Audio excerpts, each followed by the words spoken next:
Alright, so as of 10 days ago, as of the time of recording, 30 Cents received a amazing world record in this game of 47 minutes in the any percent category of Star Wars Knights of the Old Republic.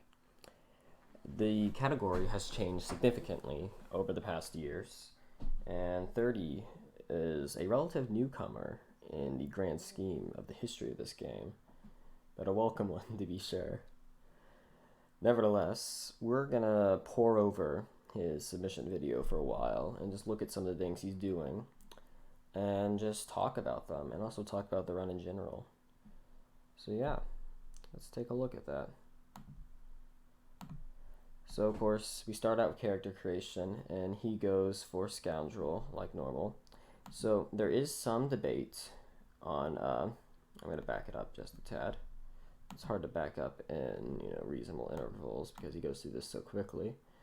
But he actually opts for a build that includes the charisma. He takes 10 charisma there, if you're able to see that, which that's becoming more and more common recently because there is some debate on that attribute portion of the build, whether or not you're using valor or charisma for the persuasion of the Zerka guards on Kashyyyk. So open buffer, the opening buffer, not an open buffer, goes just fine. He does it in under 2 seconds, which is very impressive for skipping that first cutscene. And he's to Trask by 10 seconds. And this is all very, very optimized on the Endar Spire, which those who are not familiar with this run will not be aware that the Endar Spire is considered kind of the gauntlet of this run. Many people doing thousands of, well, usually hundreds of attempts of this section before getting on a good run. One guy does thousands. Nevertheless, we come across our first AMG right here. And so 30 opts to do the variant in which he activates the AMG as the door is opening. This is slightly faster, but also a bit riskier, because he's risking the issue that there's a possibility that the cutscene could begin before his AMG is initiated, or even worse, that the cutscene could be outright skipped by the quick load being an unintentional buffer. Then the skipping it as a buffer is quite a low chance this early in the game due to the length of our quick saves being very short, that is. However, just the general risk of the cutscene starting is still up in the air, though he seems to nail it just fine here. So those who aren't familiar with an AMG, it stands for Anywhere Menu Glitch. It's a glitch I discovered several months ago that allows the game to be unpaused in locations that it shouldn't be by manipulating the Are You Sure You Want to Quit menu, or the Alt F4 menu as many people will call it. By hitting Alt F4 during a save or a load, we are able to gain pause control of the game in a time that we really wouldn't be able to by hitting the cancel button on it. So he's going to use it here to unpause during this cutscene. Cutscene starts, he unpauses, and begins moving Trask. And so anybody that's seen speedruns of this game has seen this trick millions of times before. Uses the default action of Trask to go attach to the main door, and then uses Flourish Weapon with the main character to get her into position here. The reason Flourish Weapon is used is because whenever the main character, or any character for that matter, is the subject of a conversation, they have their movement locked. And so in order to circumvent this movement lock, we need to perform an animation of the main character. Several animations work, such as using stems, placing mines, attacking and force powers, all these sorts of things. However, things like attacking and force powers can cause other issues that actually can end the conversation, which is why we opt to use Flourish Weapon here. When you have a melee weapon and hit X by default, your character will do an animation with their weapon, and this animation is enough to get temporary movement and move the character forward. So he lines up here to do the grenade throw, and while the grenade is being thrown off screen, he clicks the door of Trask. That is good party management, and we see a lot of party management just like that in this game throughout the rest of the run. That is dividing tasks between the main character and the party members. So here he had a very good RNG on this fight, which many of the fights in the Endar Spire are RNG. And he's doing the standard setup where he attacks people with Trask and gets the main character moved in. So you'll see what he just did there. It was hard to pick up, but Trask killed both of the first two Sith soldiers on the bridge before he fully entered the bridge. Because just past where they're standing, there's a trigger that will trigger an explosion further back on the bridge. If you get the level up before that explosion, you get an extra 150 XP, which you'll see right after he finishes this fast level up. And right there, his camera is faced the opposite direction. However, he did get the additional XP. And he moves on to our next buffer of the game.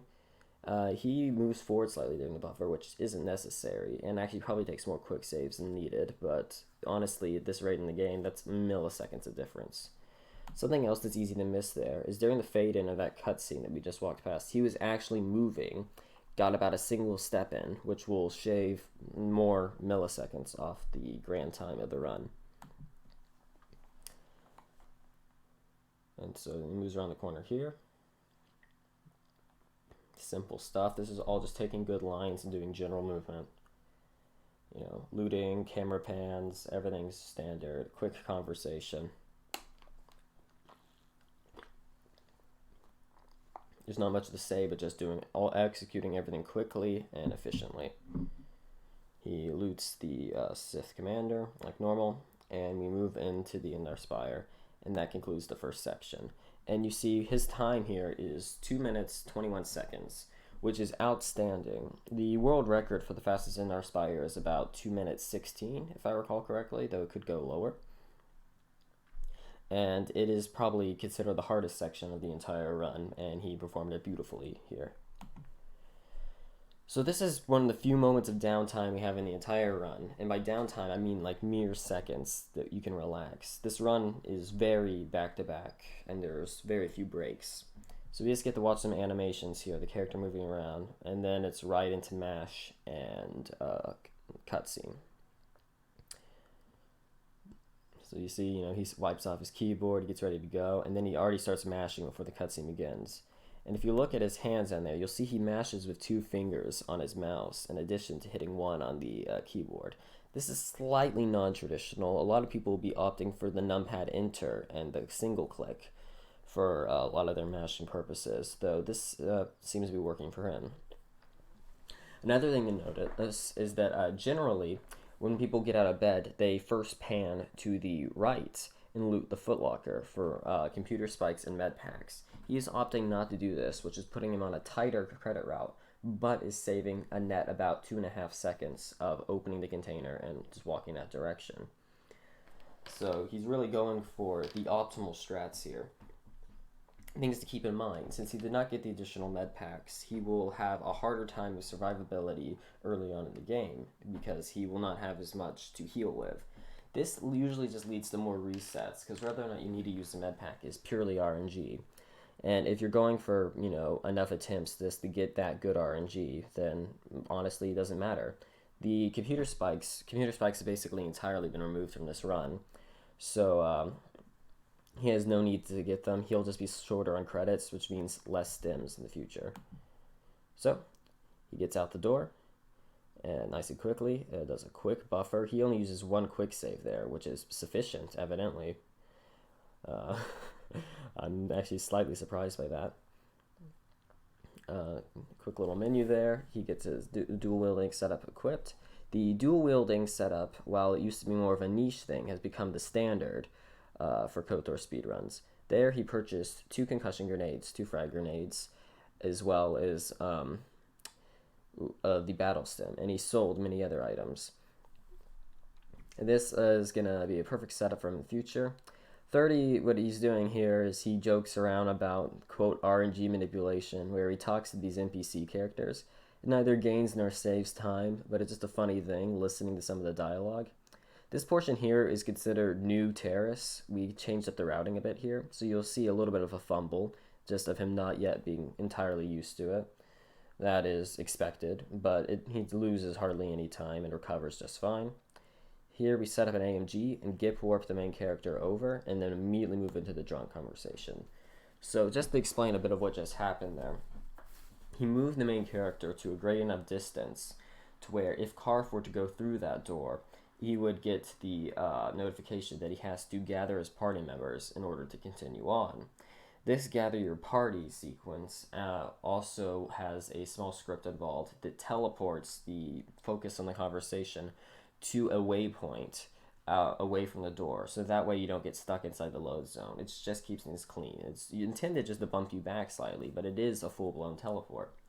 So by doing an AMG there and unpausing during the gather your party dialogue, we are able to swap to the main character and then click the option. By swapping the main character, they become the new focus, and well, actually not necessarily the new focus. However, they are the one the script is being activated on because you're clicking the they're the first PC and you're clicking the option while selected on them.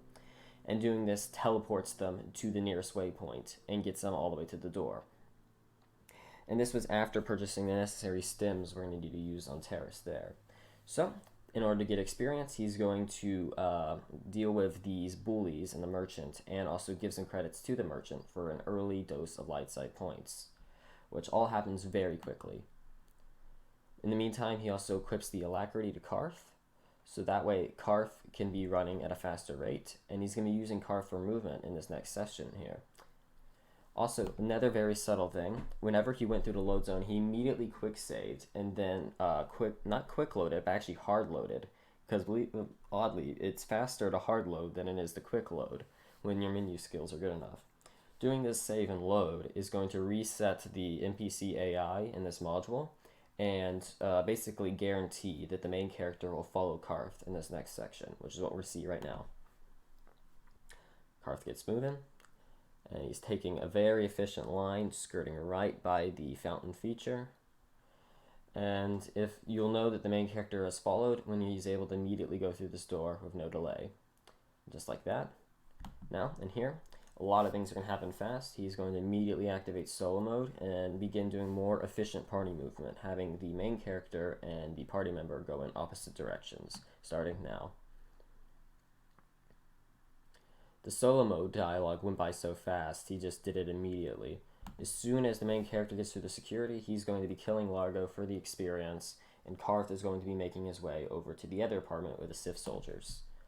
Also, he's using the stims that we purchased on the main character, and because of the duration glitch and the speed that we move through this game, those stims are going to last for the remainder of Terrace. So yeah, Largo begins to get killed up. We see the notification in the corner that he's dead, and we immediately move on to the Sith. Karth runs in and guns them down. As they're gunned down, he loots them. There is a newer, slightly more efficient version of this module that has been developed. However, 30 does not yet do that, mostly because it's very recent advent, and 30 has plenty of time to save elsewhere, and has not yet integrated it. Similarly, there's another recent optimization here that 30 actually does do, which is surprising. I didn't know that was in this run. He's going to use another Git warp, just like the one we saw in the upper city before, to teleport past the drunks and directly to the elevator. Since he already has the Sith armor on, he gets the elevator conversation, which unlocks the door to the lower city. And before the fade-in even finishes, he's returning to the hideout to set his transit point. So it's impossible to see what's really happening here, because he's just going for it all immediately. But to basically break it down in sequence, he teleports over, starting the conversation immediately with the elevator guard, who informs him that he can enter the lower city, unlocking the elevator.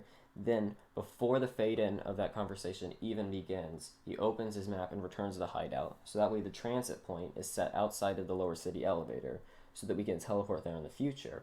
Then he transits back again before the fade-out from the first Git warp has even finished. He already does his level up, and he finishes the whole level up, and finally we fade in, and you see him walk into the lower city. So, to somebody who has never seen this run before, basically it just looks like magic. He clicks a button and suddenly he's in the lower city with a level done, which is what's so impressive about these runs. So here he gets to the lower city and he's going to be doing some more new and efficient party work. So first of all, we have Karth buff around the corner to skip the Volcar ambush cutscene, and he gets him moving towards the Beck. He clicked on the Beck to have the faster movement while he's not selected on Karth, and he grenades the Volcars with the main character. so that they'll be dying. We're killing these Volcars for the sake of XP. And he gets all the Volcar kills very quickly. Then, what he does, which is very important there, is he clicked on the door to the back base. Clicking on the door causes the main character to teleport over, because the main character has to be the subject of this conversation in order for the conversation to work properly. So the game teleports her over. If he had clicked on the woman on the door, it would have swapped positions with Karth, accomplishing the same thing, except Karth would have been further away, and he would not have been able to pass through the door. So by mashing through that conversation, he's immediately able to open the back base door and enter. And now we have even more efficient party member works. So he immediately puts on solo mode, and he's directing the main character to move forward. And you'll see him swap over to Karth in a moment after he sets up the AMG. So Karth passes through the door, and we gip warp the main character behind the locked door to where Gadon's office is. Then Karth begins his movement, while the main character is fighting a droid we need for XP. Both the party members are doing something at the same time here. And as soon as the droid dies, because Karth was already set in motion by 30, he is in just the right range for the main character to enter the elevator to Gadon's office. Not a single second wasted. So, the fight with Gadon begins, and in this newer strategy, we see a concussion grenade be used on both Gadon and Kira. He queues them up during a paused area, which is technically about a second lost. However, it's so efficient and easier this way that attempting to do that kind of combat queuing live would just not be worth it. So it is honestly just perfect. And he gets the stun on Kira, which is the one that counts because she hits like a truck. And since she is stunned, the main character gets automatic sneak attack damage, which allows her double swords to just eviscerate Kira. Which we are honestly underleveled for this fight, yet because of how we set things up, we are able to take them out in a very timely manner. And we have enough levels for the main character to do the fake level up glitch, which he sets up right here. And I'm just going to talk through it. It's going to be quite quick. Essentially what he does is another AMG, which this time he unpauses while he's on the level up menu. Doing this lets him swap to Karth during his level up. So then the game attempts to consume an available level up from Karth and not from the main character. By consuming Karth's level up, the main character still has one available. But since we're still selected on Karth, we can just keep on applying levels to the main character, even though none of them are being consumed. And so these levels are considered fake levels. They do not save all of the stats. Actually, the only thing that really gets saved from level to level is your skill points, at least in this version of the Fast Flu. For more information on fake level ups, you're really going to have to do some digging and experimentation. There's a lot that isn't known about how they work entirely. However, for the purpose of this one, we are going to be banking up skill points until we get to level 88, which will have just enough skill points to over-max our skills and essentially just sequence break great portions of this planet and some other sections of future planets. So the rate that 30 is doing this fake level up is incredible, because honestly, this much menuing this quickly is not easy in the slightest. So here we see he puts in 45 computer use, 21 persuade, 91 security, and he's going to put in 34 treat injury. This will let us heal instantly with most med packs until the later game. Open any door in the game that is, except for a couple on Lahan, but they don't matter. Persuade basically every character, and also get basically free use of several sections of the computer in the Sith base and a later computer on the Starforge. Actually, though, I don't think the Starforge computer is done in this run either, so yeah, just the Sith base. Which also begs the question, the flu might eventually become obsolete because of how much we're beginning to skip later in this run. But for now, it is still part of the run and an impressive glitch at that. So this section here, he's just escaping the Beck base, which is pretty straightforward. He is trying to kill some Becks, and he gets a very well-placed grenade there. And takes out several, which is going to put him well over the XP breakpoint.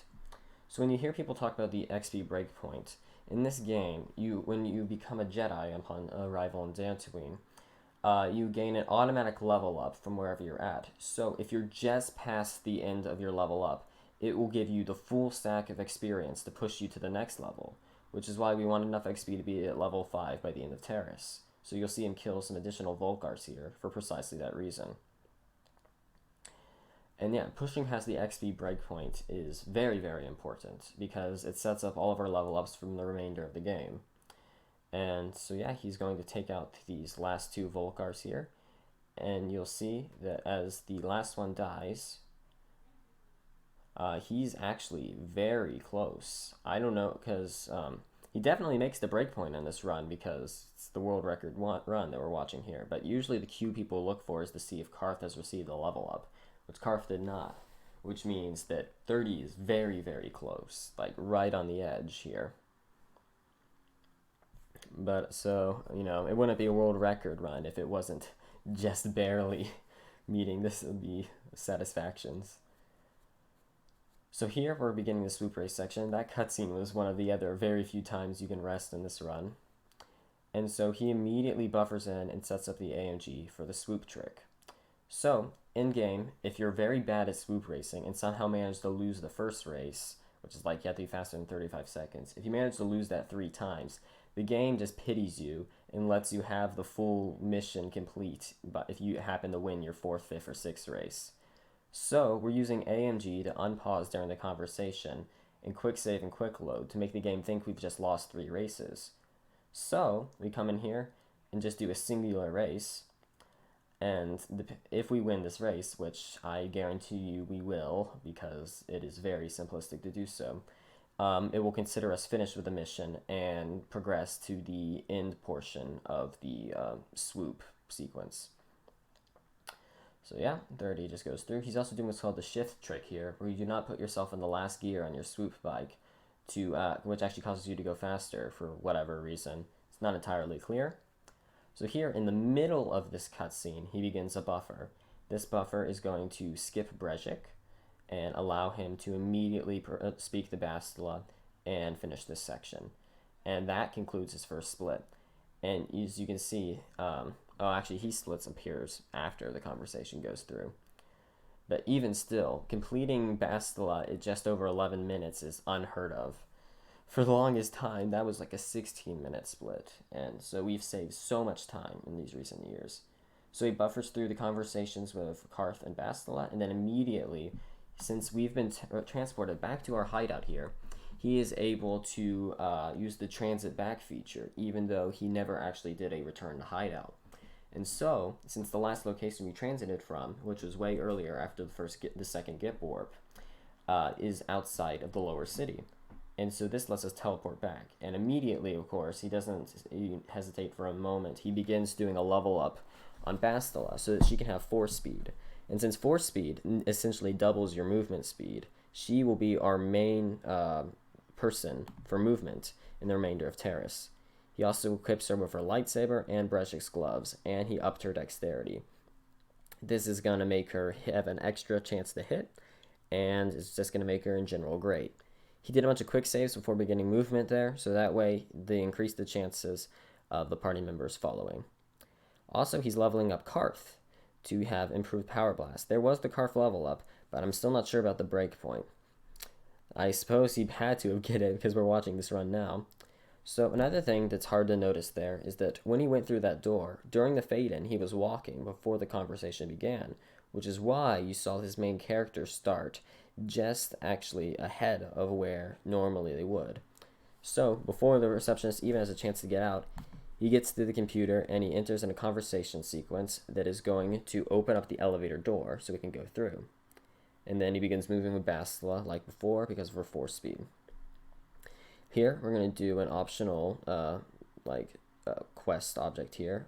We are going to release the Duros prisoner. Doing that is going to give us both XP, as you can see in the upper left corner there, as well as some light side points. The light side points are less important than they used to be. However, he is going to be utilizing them in this run for a future item that requires light alignment. But most importantly are the XP points, which also just helps to very barely get us over that break point for the Jedi level up. So He immediately sets up another AMG for this coming door. This is a trick found by Weeks, really cool guy. This one, you do an AMG during that cutscene and do a quick save and quick load, and the droid does not become hostile, so you can run straight past him.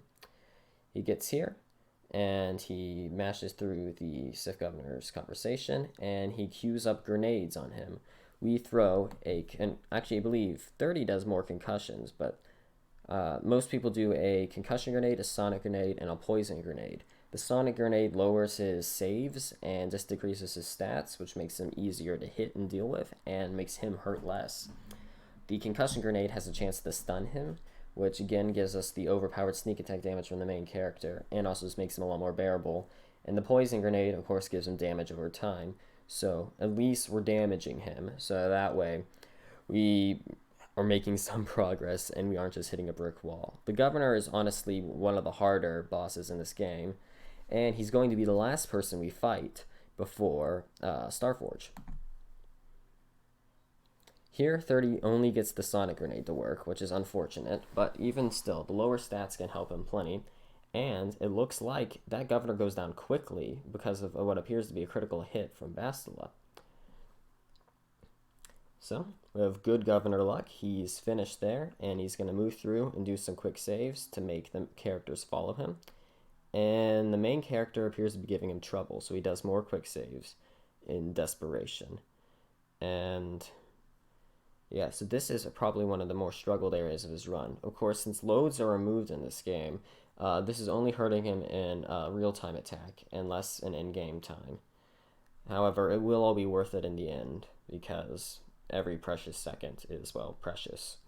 And that's one of just the many little places that you can find throughout this run that makes people believe that 46 or even 45 could be possible with the flawless run. Nevertheless, the party members do follow him out of the Sith base, and he progresses his way over to the lower city, as before. He's going to unequip the Sith armor from Bastila, because the Sith armor is going to be needed for a future trick in this game. And also, the Sith armor prevents us from entering Javiar's cantina, because the Sith are not welcome there. And here is another such place where we can see an improvement on the run. The main character refused to follow him to this location, and as a result, he's not able to enter through the door because the main character is out of range. Though, he deals with this with more quick saves, which is usually the remedy people have to go for. And eventually the character does come into range, and he's through the door. Finally, with the last kind of double trick of Terrace, we jump here, do an AMG to unpause during this cutscene, and we do a free look. The free look key will break a camera sequence in a cinematic cutscene like this one. And when the camera sequence is broken, it skips to the end of the camera sequence, which is generally the last node of the dialogue. And in the last node of the dialogue, the cutscene is over, and it just progresses us to the next section, which is Davik's base. And people like to run around during it because it's funny. So here, Davik's base begins, and he does yet another AMG. This time, he's going to let the conversation begin. He does 2 nodes. He unpauses the game and quick save, quick loads. Wow, what's happening is that in that conversation, usually Davik is showing us around his base, and he ends up showing it to his prized possession, the Ebon Hawk. When we get to the Ebon Hawk, by quick save, quick loading, you break the conversation, and our character is just left in the hangar with his prized ship. So naturally, we're going to steal it. And here you see 30 does exactly that, but not before equipping the Sith army. Because if you equip the Sith armor before leaving, you're able to keep it on the other planets, and we are going to need it later. Finally, he does what's called a map CS skip, where in traveling to the other planet, in the load-in for the next cutscene module, he clicks his map button before the cutscene begins, and skips the cutscene by returning to Ebon Hawk, which puts him on Dantooine. And that will conclude this section of my analysis of 30 Cents' 47-minute run. That is Indar Spire and Terrace. The other sections of this should be uploaded soon, probably. And there's just a lot to speak about in this run. So yeah, thank you for watching, and I'll be sure to pick this up later.